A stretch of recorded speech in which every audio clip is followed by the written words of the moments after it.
你好，我叫姚雨欣，欢迎来到我的故事。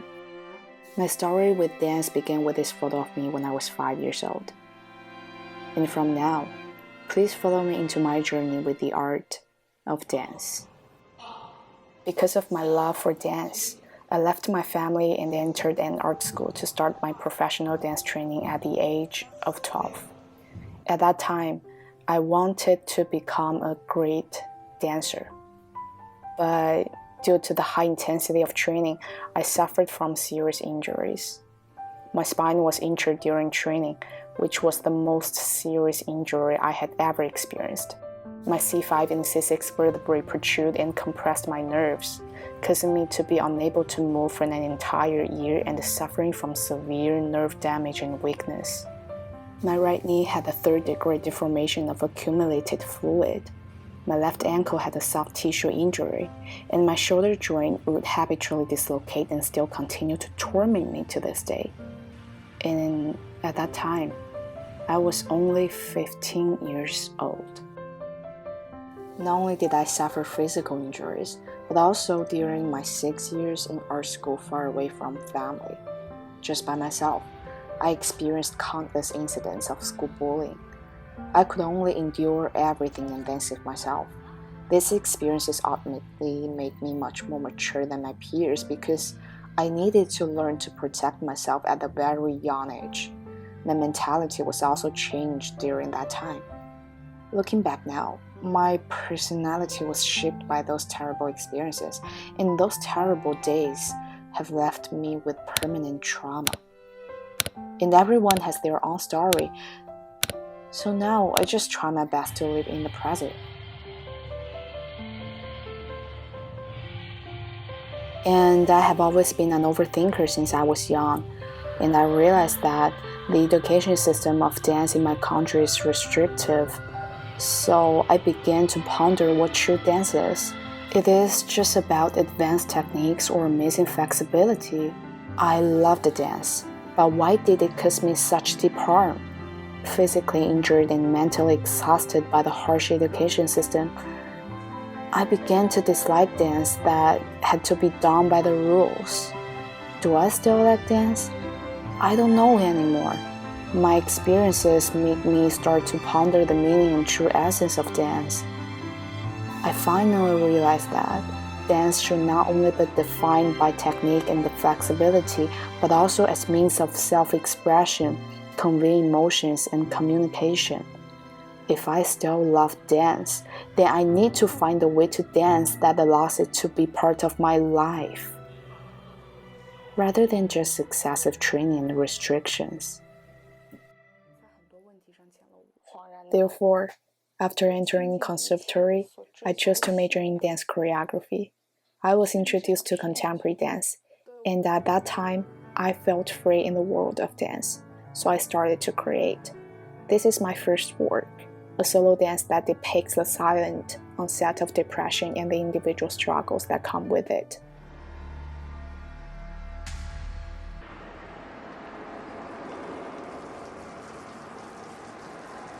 This is a trio about sexual violence. The stick in the male dancer's hand represents the genitalia and the weapon used to harm women. The red silk represents bondage and blood. And I will never forget when I told my teacher what's the meaning behind the props like the stick and the red silk. I was so embarrassed, and everyone was laughing at me.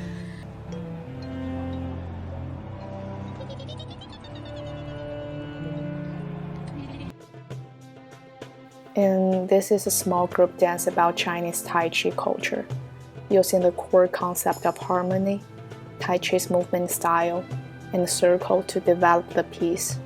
One can see the importance of Qi and breathing as the thread throughout the entire work.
This is a group dance about Tibetan dance, adapted and created based on the documentary film Paths of the Soul.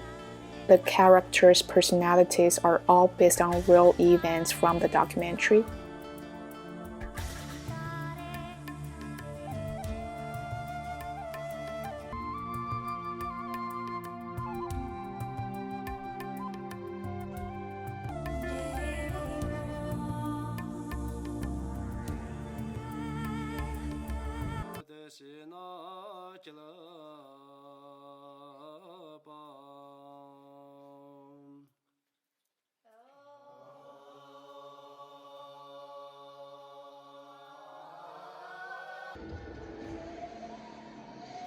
This is a work about drug abuse.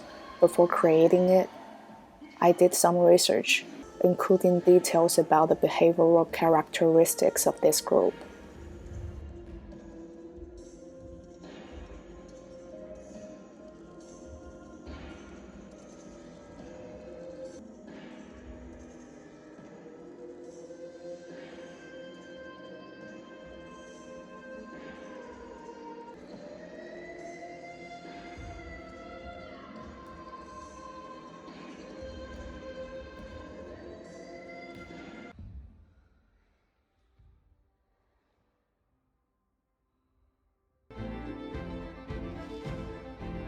This is another solo dance adaptation based on my first solo dance work. Its message is conveyed through the perspective of life itself, using comedy to bring about the tragic chain of events that follow.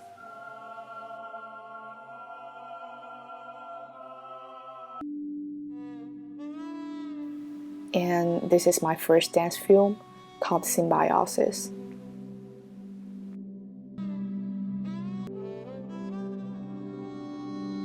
I began to explore my ability to edit videos and gradually discover the sense of achievement that comes with creating images.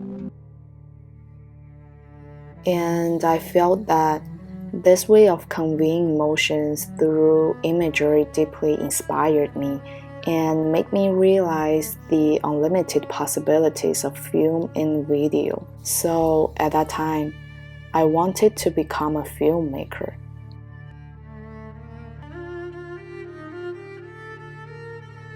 Wait, if you've noticed, none of my works created during my undergrad have been recorded on stage. Why?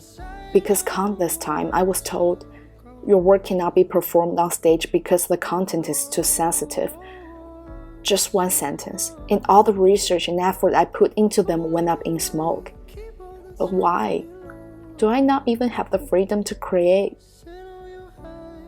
I just wanted to be a good choreographer. I didn't want to change myself because of the rules of the game. That's not what I wanted.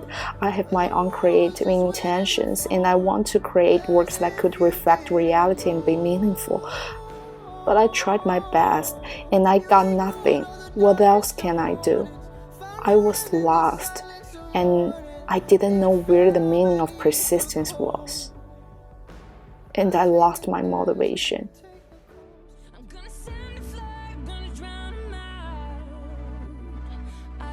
I want something very simple, just freedom. But freedom was the hardest thing to achieve in my situation at that time. There's a Chinese saying goes, read 10,000 books, travel 10,000 miles, but actually it should way more than that. So at least part of you needs to be in action. So I started a journey. Away from the noise and bustle of the city, I started by immersing myself in nature, hiking and climbing mountains just to find a piece of land that belonged to me, where my body and soul could be liberated because that was the only place where I could breathe freely. I longed for mountains, rivers, lakes, and the freedom that comes with living creatures. I saw Tibetan pilgrims prostrating themselves step by step and kneel down, and I was moved by their piety.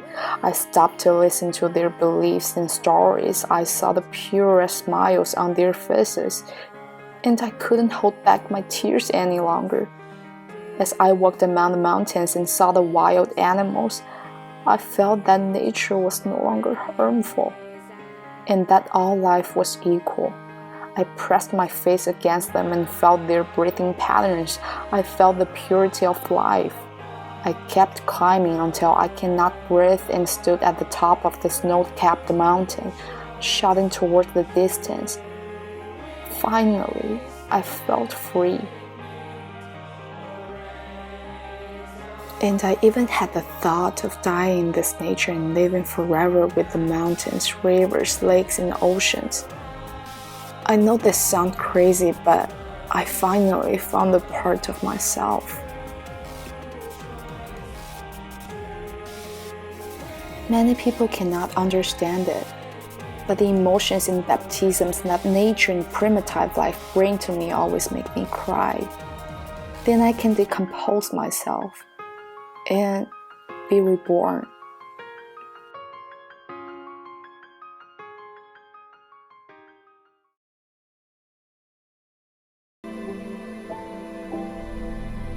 While walking on the road, I began to crazily study and absorb knowledge from various disciplines. I watched documentaries and old movies day and night, analyzed paintings, studied history, and constantly searched for commonalities in the development of science, religion, and art during the same period. And I have so many questions and thoughts. Philosophy, astronomy, fine arts, painting, sculpture, psychology, installations, performance art, technology art, digital media, physics, film. If the universe is simulation, does that mean our reality is just a program running on some higher level computer? Can art be created by machines or AI? And if so, it is still art? It is possible that our entire understanding of reality is just an illusion or a dream. Can a computer ever truly understand human emotions and consciousness, or will it always be limited by its programming? It is possible that there are forms of life in the universe that are so different from us that we wouldn't even recognize them as living beings. Can we ever truly understand the concept of infinity, or it is beyond our comprehension? So the only thing I can feel is, the more you know, the less you know. I feel like I don't know anything anymore. At this moment, I want to become an artist. Hello, my name is Valkyrie. But for me, being an artist is a very sacred title and identity. The weight of this identity in my heart is too heavy and sometimes making it seem unattainable. Artists, dancers, and choreographers are fundamentally different. I often think of Van Gogh, Munch, and the group of artists who went crazy for their art. I think of Da Vinci. I want to be like him, versatile and knowledgeable, even able to foresee the future and understand the principles of the universe. But I know that becoming an artist is difficult. I dare not call myself an artist now. Even after choosing artist as my profile on Instagram, every time when I think of it, I feel ashamed. So I changed it to not an artist yet, because I know deep down that I'm not worthy yet. And now I want to create not just simple dance pieces, but artworks. Sometimes they may not be visually pleasing nor beautiful enough to move people to tears. Sometimes art pieces can be ugly, obscure, but they have certainly withstood the test of time. Just like what the Japanese director Yasujiro Ozu said, a really good film leaves a lasting aftertaste. For me, this quote applies to all true works of art. After many years, people will still remember your work, and the message you conveyed will still touch the audience or participants. At the same time, you have to accept the fact that if you choose to take the road that fewer people are willing to take, you must be prepared to be misunderstood. This kind of misunderstanding can make me doubt myself most of the time, but I'm willing to do it. Creating art is not always easy. It requires dedication, hard work, and the willingness to take risks. and sometimes it can be a lonely path. When you choose to pursue something that is not mainstream, you may face criticism, judgment, and rejection. Hey, I know this might sound a bit ridiculous, but the truth is, I've been dancing since I was 5 years old, but before now, I've never had a spotlight shine on me. What I want to say is that because my past experiences, my mindset has been shaped to believe that I'm not worthy of having all the good things. But now I found out that the real spotlight is so dazzling that it makes you unable to open your eyes. When I'm backstage preparing to go on stage and I look up at the dazzling spotlight, and when the applause that is only for me rings out at the end of the performance, I have a moment of shock and freeze. That's disbelief. Is this real for me? Do I deserve it? Then my nose tingles and I want to cry. I've been dancing for 18 years and finally I have my own stage and the spotlight that shines for me. Sometimes it might be normal for friends here, but for me, it's that one glimmer of light that I fought so hard for.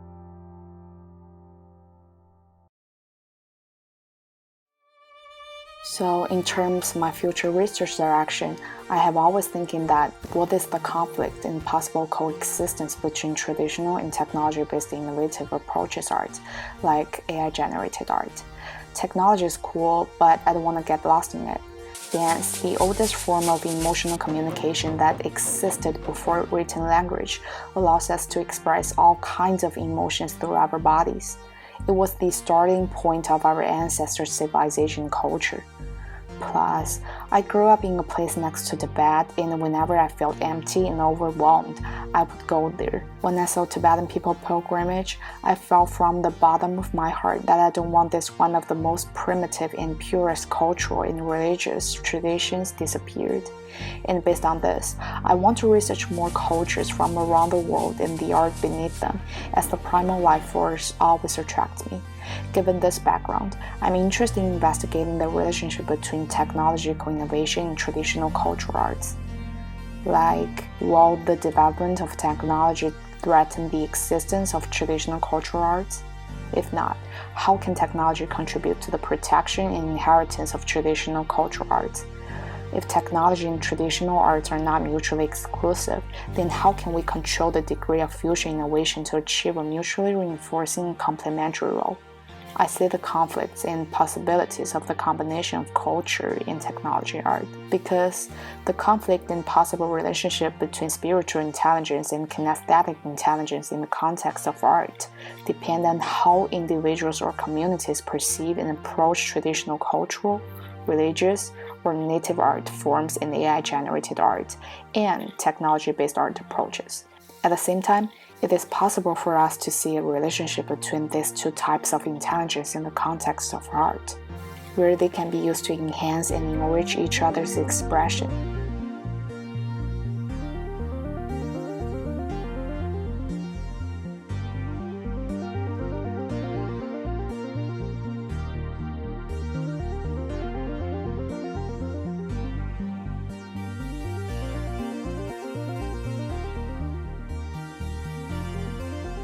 Hey, thanks for being here with me.